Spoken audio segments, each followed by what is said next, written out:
Thank you very much. You have asked the most important question up front. Joining an existing party would be an easy way out for me. I have taken the hard road and we are all embarked on this difficult journey ahead. I am very grateful to the SDP for giving me the opportunity and the platform to compete in the 2011 general election. Not just the general election, some of them are still here, are here with me. They also helped me in the presidential election that was held nearly 4 months later. So did a lot of other parties, NSP, SFP, even some members of the Workers' Party too came. So I want to work with all of them. They also want me to work with all of them. And obviously they want me to join their party. I decided that it is better that I form my own party, which will allow me to help to work with all parties and not just one party in the coming general election. And this is a key point. We will work with every one of them. I am still very keen, Kumaran, on forming a coalition with all the other parties, with all parties. In fact, immediately after this, after today, we will talk to the other parties. In fact, I already started talking to some of them about working together. We know that a united opposition is key because we are meeting with a mammoth opponent. We will work towards that. We will work towards that, and I think it's important that with this new organization, we are able to write a new narrative for Singaporeans, to give an alternative vision. Yeah, I actually was at the NSP dinner last night, so I spoke to them as well. Several of them came up to congratulate me and express desire to work together. And I have also told them, yes, why don't we do that, you know? We will work together. Maybe we can work towards a common platform, a common agenda, and try to work out the constituencies, helping each other out, beefing each other's team. It's not having an additional opposition party doesn't mean the end of cooperation. It may, well, if it leads to consolidation, why not? It's better. Yeah, obviously since the presidential election, I have been involved more. It's trying very much to talk to people, getting together, finding the ground, what should I do? In fact, talking to a lot of existing parties, whether that is the best way forward and how we get together. And after 2 years of talking and all that, so this is the result. I have also done on a personal basis, and which is also very good for political landscape in Singapore. I have been giving a lot of talks outside Singapore. You know, in Singapore, to be invited to public talks is a bit difficult for the opposition. So I have gone out, I've been spoken. I was invited as an election observer in the US presidential election of 2012, which was sponsored by the State Department, US State Department. They really let me visit all the places, the polling stations, how they conduct elections, what their strategies are. So I'm very grateful to the US State Department. It's fantastic exposure. Once in 4 years. So I did that, and I went to electronic voting and all that. After that, I was invited to Peking University to speak at Peking University on population, economic growth and quality of life. So I thought it was quite good. And after that, actually I was also appointed by Oxford University as a visiting fellow at the Department of Social Policy and Intervention. And I've written a lot on my Facebook about my trip, about welfare society, you know, social policy, which I am sure is also what interests the government here. They have been talking about social policy. I hope my postings have helped contributed to their thinking that all these are not a bad thing. If they are bad thing, they would not have done it now.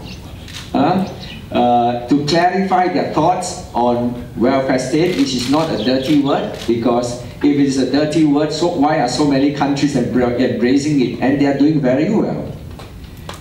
That's one thing. And after that, yeah, I was invited to Berlin to speak at an international conference. It is the biggest conference in the world of scholars on the subject of welfare state. And I was there to give a speech as well on Singapore's experience and how we could learn from the experience of the Nordic states.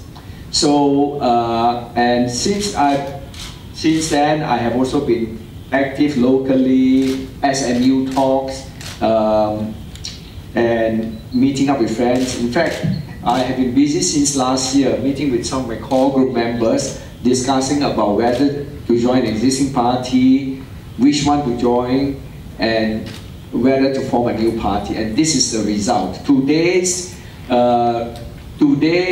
event is the result of efforts in the last 1 year, consistent and intensified efforts over the last 1 year. It is not an overnight sensation, not an overnight event, and the logo of the heart is not something new or we copied from the local newspapers, which have been talking about heart and love in the last few weeks. I mean, obviously my friends from the local newspaper would have been, you know, so we were very surprised to see heart all over the local newspapers. You know, 2 years is a long time. In fact, Harold Wilson said 1 week is a long time in politics. I think 2 years is a very long time for us to prepare. I think we will be ready for the next election. And I don't think we will necessarily split votes. It depends on how we work together. And I am sure Workers' Party has been very successful, and I wish them very well as well. They should continue to be successful and continue to do the good work that they are doing. But they are not going to contest all constituencies. They make it very clear that they are not going to form the government, so I don't think they will contest the majority of seats. So there will be some seats left. There will be, I think, a lot of seats left, a lot of constituencies left for the others. And we can cooperate with the others and work out where we can stand without necessarily going into head-on collision with anybody and splitting vote.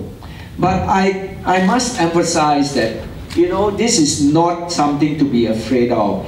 In 1959, PAP was engaged in all 3-4 corner fights, and yet they won. So it is not something to be worried about, but we will take it, you know, as it comes, but we will try as much as possible to cooperate. I think, well, I think it's a bit early. We are not registered yet as a party. But we roughly, you know, if we don't want to go headlong with anybody, Tanjung Pagar is available, you know.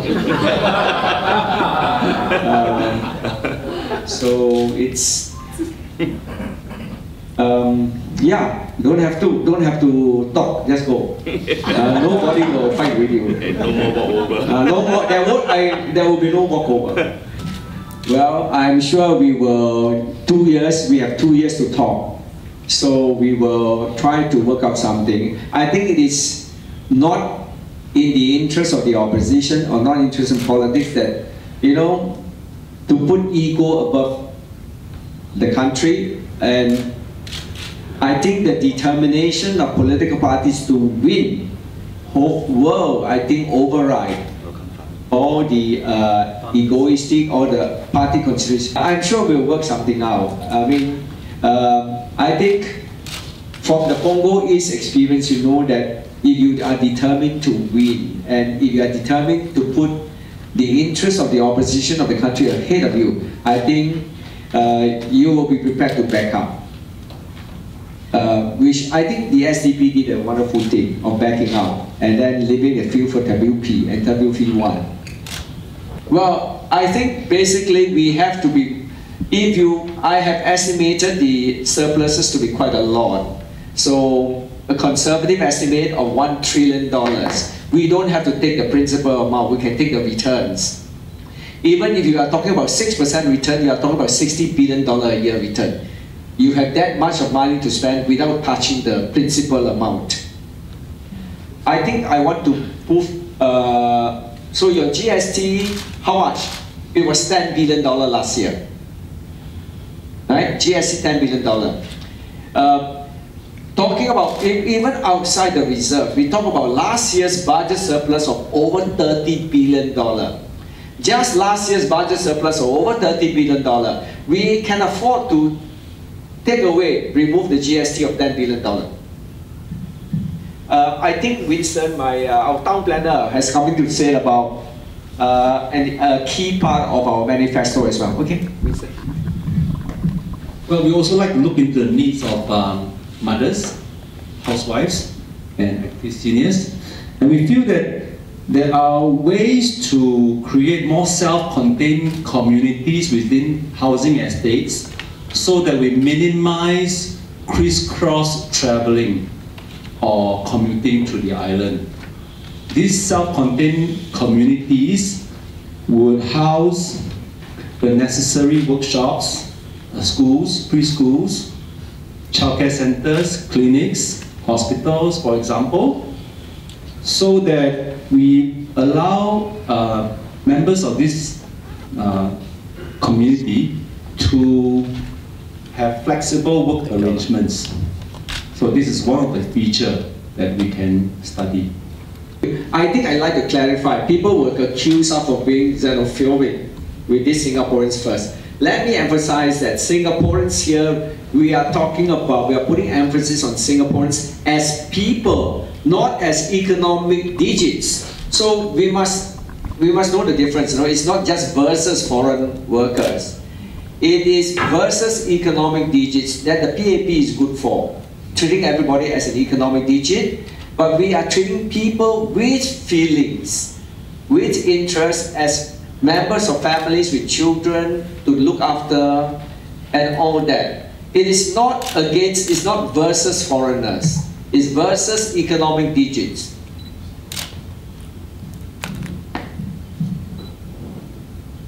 And obviously immigration, we are concerned with overcrowding, and I think it is basically the economic structure.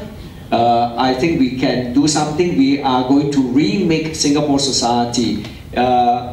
It's not a very long manifesto. I think it's worth reading, about 4 or 5 pages. 1,500 words is not much. So it's where we set out economic growth, and we will put, the economic policy orientation of this government is always on multinational corporations. We want, after 50 years, I think it's about time that we grow our own timber, develop our own local entrepreneurs, local managers, like what the South Koreans, the Japanese, the Taiwanese did.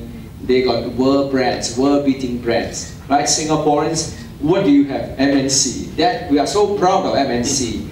After 50 years, are we still so proud? I think we should be ashamed that we don't have big names. We're just dependent on MNCs. We're just treating us here because of our low tax, our liberal immigrant policy. Do you think it's something to be proud of?